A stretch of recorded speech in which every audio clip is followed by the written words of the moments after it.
Alright, this video is for an air pressure switch for your gauge.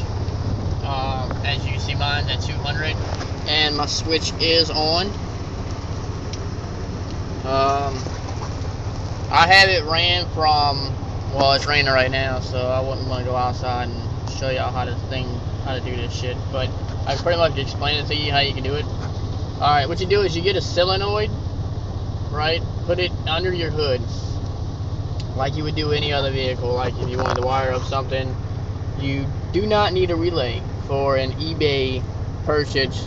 Like say if you got one from eBay, a pressure switch from mine kicks on at 170, turns off at 200.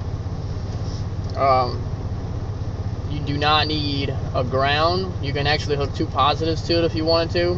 What you do is you put your pressure switch in your tank, you run a wire from your compressor to your pressure switch and a hot wire coming from the solenoid to the pressure switch.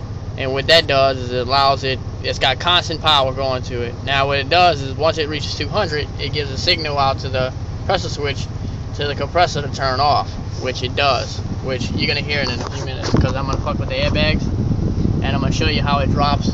It drops like right here about 160, so it turns on by 170. I'm going to fuck with the front because it's more the air up. And I don't know if you can hear it, but if you listen really good, you can hear the compressor turn back on. I can crack this window right here, and you can actually hear the compressor on. It will turn off in about, when it hits below 200 for some reason. It doesn't stop exactly on 200. I think I got a little bit of water in my tank, but that's nothing. You can actually, you know, drain that out. My truck was actually ghetto rigged together, so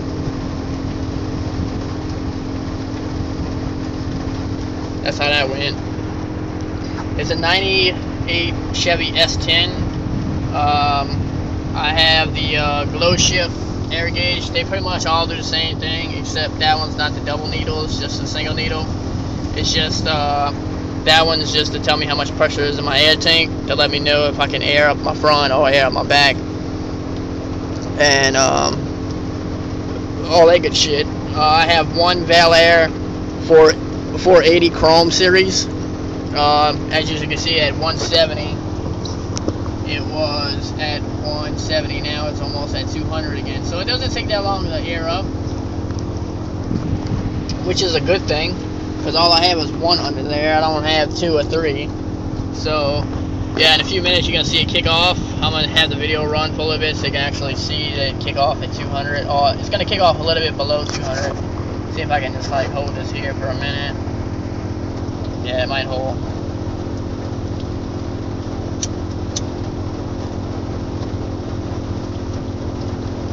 I've been having a pressure switch hooked up to it for a while. I just didn't know how to run it, and when I finally got to know how to do it, then I did it. As you can see now, it's like almost hitting 200.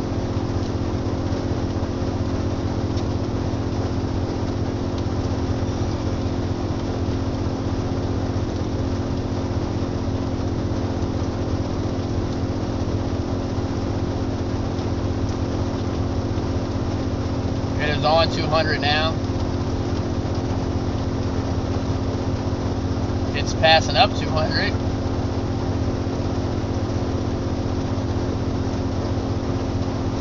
I think it's gonna kick off around like 205 or 210. Might even be 215 to kick off.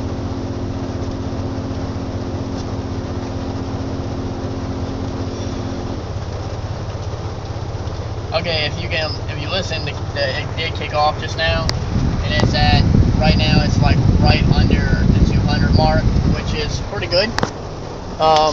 You don't hear it on anymore back there. I do have it set up to where it's bagged over axle. It's a 3-link, a 4-link actually. But yeah, that's it.